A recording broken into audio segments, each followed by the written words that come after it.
organización social de las víctimas es muy importante en Colombia, es de gran valor la capacidad de escucha, de cuidado del otro, condolerse, empatizar, y es muy importante que podamos como sociedad reconocer esos aportes que han hecho las mujeres en las comunidades, visibilizarlo y valorizarlo. Aquí vuelve y juega la atención, identidad y diferencia, reconocer la atribución subordinada del trabajo del cuidado al tejido social que ha sido pues naturalizado a las mujeres, pero sin negar la posibilidad para los hombres. Valorizar ese trabajo de cuidado, sacándolo del lugar simbólico de subordinación que tiene atribuido, y poder entonces reconocer ese lugar que ha tenido social la mujer en el cuidado, pero sin restringirle la posibilidad ni a los hombres, ni también poner en cuestión la atribución simbólica que tiene el cuidado como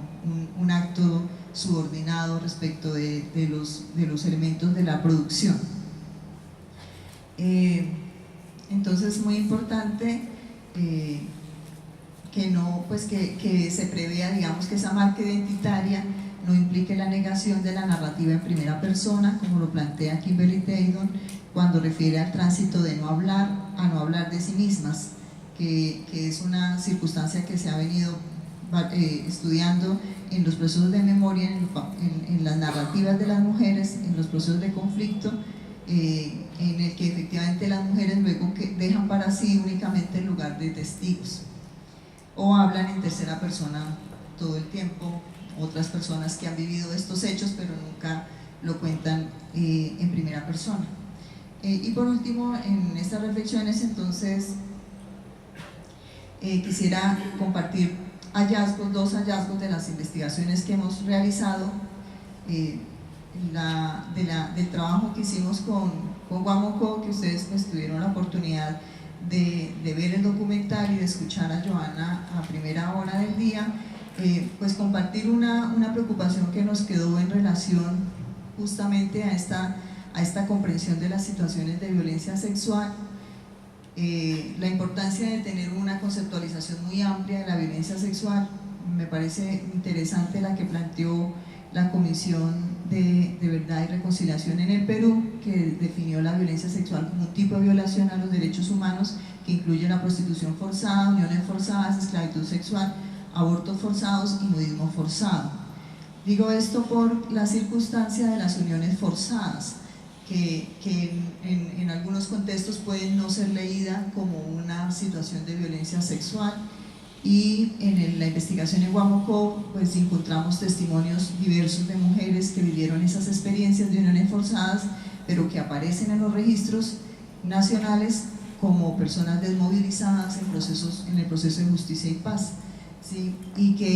que aparecen entonces como perpetradoras sin haber portado nunca un arma, y cuya situación legal y de atención psicosocial pues quedó bastante restringida, y realmente no aparecen pues como realmente deberían aparecer en nuestra memoria histórica. En relación a la investigación que estamos desarrollando con la CBC, Ani tuvo que escapar. Bueno, con la CBC estamos haciendo un proceso de recuperación también de la memoria histórica, y me parece muy interesante el reconocimiento de estas apuestas epistemológicas y teóricas desde el feminismo campesino y popular que ellas han venido reivindicando, la erradicación de todo tipo de explotación y dominación que viven las mujeres campesinas por cuenta de las relaciones desiguales de género, pero también en el marco del sistema capitalista contemporáneo, con sus políticas neoliberales que reproducen lógicas de violencia estructural, donde las más afectadas son las mujeres campesinas. Por ello, esta perspectiva feminista resignifica e incluye en su discurso político los temas medioambientales de los territorios, la soberanía alimentaria, la agroecología, que conlleva la construcción de otro modelo de sociedad de agricultura. Entonces, esa apuesta, digamos, por recomunalizar, por recuperar las ontologías de la vida y no de la muerte, por la interexistencia, como lo plantea Arturo Escobar. Entonces, la CBC tiene un espacio de trabajo que es la Coordinadora de Mujeres, que es un espacio bien interesante. Los ejercicios de memoria son un ejercicio de praxis política, y es muy importante entonces reconocer los repertorios de violencia perpetrados por los grupos armados en esta zona, que afectaron a mujeres campesinas que ocupaban roles de liderazgo reconocidos, como fueron Omaira Murcia y Nelcy Cuesta, dos mujeres que perviven en la memoria colectiva debido a su ejemplo de resistencia y lucha por los derechos del campesinado, donde se evidencia un ejercicio ejemplar y político de la memoria, como lo plantea Todorov, que permitió ir al pasado teniendo en cuenta las apuestas políticas del presente y del futuro en escenarios de construcción de paz, desde las voces de las mujeres campesinas, un relato que resalta el papel del trabajo organizativo de la zona de reserva campesina. Entonces, creemos, para terminar, que ilustrar la violencia contra las mujeres en la esfera pública, en aquella en la que el patriarcado no la quiere ver, es un desafío. Evidenciar estos actos como amenaza a la movilización femenina, a la sororidad, al pacto entre hermanas, al tejido vital para la transformación del orden político establecido por el patriarcado. En el caso de la CBC, a través de experiencias de huertas, de procesos de preservación de semillas, entre otras iniciativas que ellas lideran. Muchas gracias.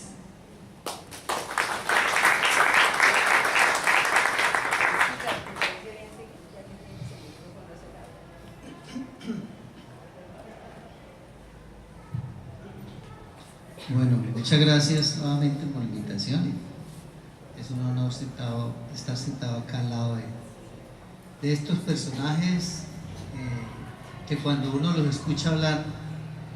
pues queda uno anodado ante tanta filosofía y nosotros netamente técnicos. No tenemos el mismo léxico, pero bueno. Para mí, como ingeniero de petróleos y obviamente como formador de recurso humano, que la industria petrolera en este caso ocupa para el extractivismo, y conocedor de la problemática social y ambiental recorriendo el país en los últimos 8 años, donde he aprendido mucho de las comunidades, porque realmente en la universidad se aprende poco o casi nada de esto. Yo creo que la paz en este país se logrará no solo con los acuerdos como el de La Habana y posiblemente que haya con el ELN y otros grupos armados, que eso es solo un fin de conflicto como lo decimos todos, sino que tenemos que lograr un equilibrio entre la parte económica, la parte social y la parte ambiental, además de los requisitos de tener una concesión y de tener una licencia ambiental.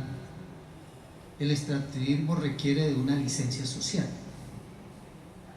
pero la debe tener por ley, ¿sí? No podemos atropellar las consultas. Las consultas es un mecanismo de participación libre, soberano, democrático, constitucional, que se está violando y están buscando cómo atajar la voluntad popular, que es, como lo hemos dicho acá muchos de los auditores, la voz del pueblo. Hay que respetar la propiedad privada y lógicamente tenemos que pedirle también a las mineras y petroleras que se movilicen y que indemnicen a las víctimas que han sido obviamente atropelladas e impactadas por el extractivismo. A ellas hay que pedirles eso y debemos buscar una reforma en las políticas mineras y petroleras de tal forma de que se acabe con el saqueo de nuestra riqueza y que los colombianos recibamos un buen porcentaje de la renta mineroenergética, o sea, que no se la ganen ellos toda, sino que también haya un gana-gana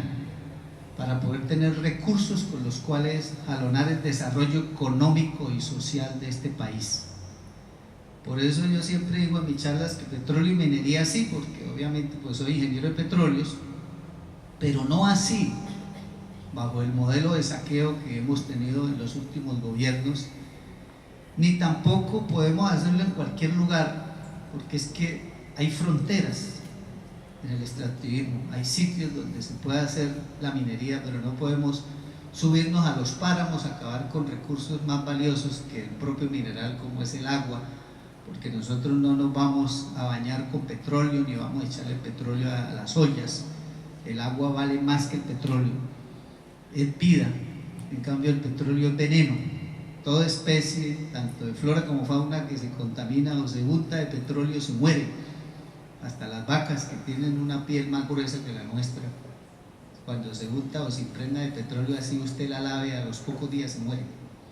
Por donde corre el petróleo derramado, toda la capa vegetal se seca. O sea, eso es un veneno. Y obviamente el agua es otro cuento, por eso nosotros no podemos tampoco ir a meternos a la Amazonía, porque si lo hacemos pasará como con la selva del Magdalena Medio cuando llegó la Tropical Oil Company, que en solo 30 años acabó esa selva. Y no es que las petroleras y mineras lleguen con motosierras, sino es que son los que llegan detrás de los taladros, que obviamente tumban hectáreas de árboles para sembrar pasto y meter ganado o sembrar maíz y yuca. Pero las petroleras y el gobierno, cuando da licencias y concesiones, obviamente les abre el broche, como se dice en los llanos, para que entren, y si permitimos eso, pues nos estamos pegando un tiro en el pie. Y nosotros no debemos luchar por salvar el planeta, sino a la especie humana. Y obviamente eso se hace cuidando la piel del planeta, que es la capa vegetal. Debemos ir también a un manual de buenas prácticas, porque donde se haga petróleo, pues lo debemos hacer bien hecho. O sea, por eso mi frase se completa es: petróleo sí, pero no así, ni en cualquier lugar, ni de cualquier manera. Tenemos mucho petróleo ya descubierto. Yo no sé por qué vamos a ir al fracking de roca generadora, donde abajo tenemos más del 83% del crudo descubierto, porque el factor de recobro es de solo el 17%. El promedio mundial de factor de recobro es el 40%, en Estados Unidos es el 60%. Si nosotros le apostamos a los mismos sitios que ya contaminamos y ya arrasamos, a sacar un 23% más para llegar al promedio mundial, tenemos 12.000 millones de barriles, que al ritmo de producción de hoy en día tendríamos crudo para 40 años. Entonces hay que apostarle a ese recobro mejorado, y lógicamente a una ley orgánica de hidrocarburos y una ley orgánica minera redactada por todas las comunidades. El día que eso ocurra, habrá paz en este país. Muchas gracias.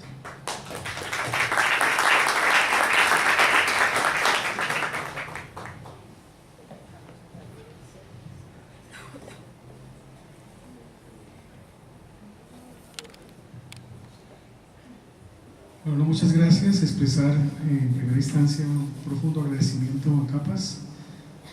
a Peter, Stefan, a Juliana por hacer posible escuchar estas voces desde el territorio y pensar en la posibilidad de sumarnos como universidad pública al consorcio de universidades que ya forman parte de esta alianza, para así, digamos, soñar proyectos conjuntos para los próximos años que precisamente se engendran a partir de este encuentro que tenemos hoy. Entonces, yo más que, digamos, un análisis, es un comentario, porque al verlos a ustedes hoy y escucharlos durante estos 2 días, algunas de las conferencias que pude escuchar, pues me alienta una ilusión muy profunda de que realmente la Universidad Industrial de Santander recoge en este momento un legado de muchas generaciones que han aportado a un pensamiento crítico de la sociedad, y en ese sentido vale la pregunta: ¿para qué está ahí y por qué está aquí hoy la universidad pública? En ese sentido, digamos, es una pregunta que surge cuando las organizaciones de base social, los líderes sociales, distintas expresiones del encuentro de distintos saberes nos interpelan como institución y nos obliga a pensar no solamente en el presente, sino en el desarrollo futuro de nuestra institución, cuando se está, digamos, plasmando un nuevo proyecto institucional y un nuevo plan de desarrollo que abrirá como 2 cartas de navegación lo que habremos a hacer como universidad. Y lo que habremos a hacer como universidad hoy se está engendrando acá, es decir, un encuentro que le da pertinencia a una universidad pública, plural y democrática como debe ser la universidad. Y en ese sentido valga la pena recordar también que hoy estamos aquí porque también hay un grupo, de una generación de estudiantes, un movimiento estudiantil que ha puesto en escena de nuevo el valor del derecho a la educación como un derecho fundamental, también conexo con otros derechos como el derecho a la salud, a la vivienda, a no tener hambre, en fin. Entonces, rescatar ese legado de esta generación hoy es muy importante, porque de alguna manera también nos pone a pensar sobre el tipo de transformaciones que nosotros tenemos que acometer como institución para estar a la altura de esas exigencias del tiempo de hoy. La verdad, esto es un encuentro que tenemos para, no solamente para escucharnos, sino para pensarnos como instituciones que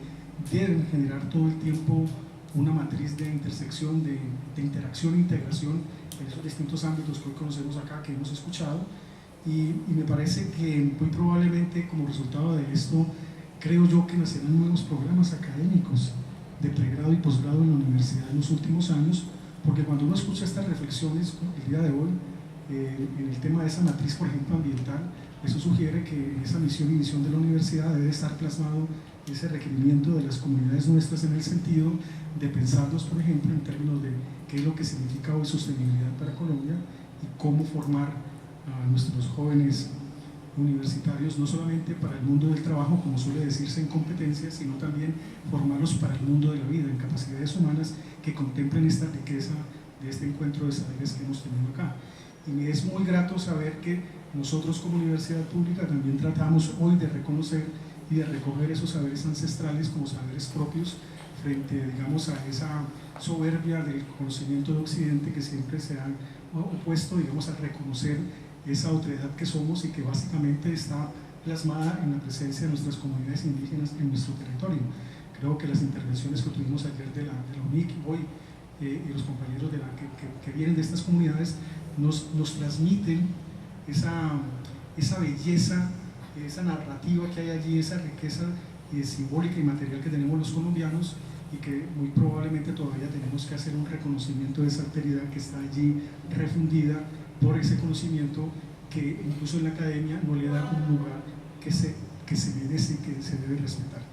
Entonces es como en esa perspectiva que creo que este encuentro es muy fructífero, es muy comprometedor para la universidad. Cuando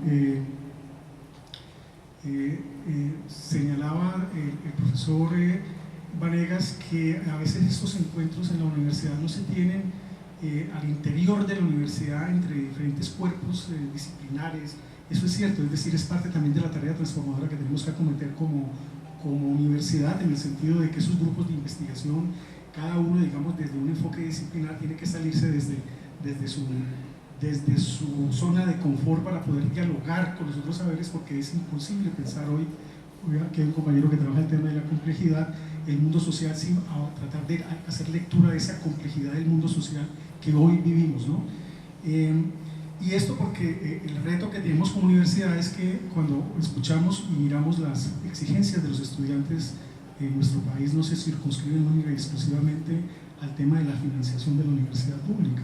Si ustedes ven bien, se trata de una exigencia al Estado colombiano en un sentido más amplio de romper el modelo neoliberal que también se ha, digamos, metido fuertemente a partir de la reforma de la Ley 30 en educación y que probablemente nos lleve por el sendero en el que hoy está el sector de la salud, de tal forma que allá hay una reivindicación de mayor calado que nosotros debemos recoger y defender. Y así como hoy hemos dicho que tenemos que, para forjar esa arquitectura institucional de la paz, acompañar las casas de la verdad, la justicia especial para la paz, con todos los problemas que yo pueda tener, debemos, digamos, arropar a esta joven generación, porque ellos son quienes nos están diciendo que hay un pensamiento crítico en Colombia que va a perdurar por décadas y que recoge el legado de muchas generaciones y que eso nos hace sentir entonces y pensar y preguntarnos sobre los seres que somos, que decimos ser o que pensamos ser, y que por lo tanto es una reflexión desde lo ético y desde lo político como ciudadanos.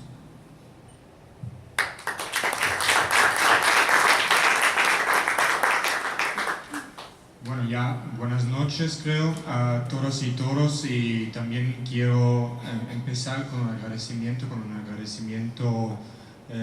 sí, muy serio, muy profundo a la Universidad Industrial de Santander por abrir los espacios acá, por abrir el espacio del diálogo, a Ivonne, a Juliana, a María. Lamentablemente no conozco los nombres de ti, de las personas que siguen afuera, que realmente creo que hicieron un trabajo en esos 2 días maratónicos muy bueno, y entonces creo que allí en primer lugar se merecen un gran aplauso.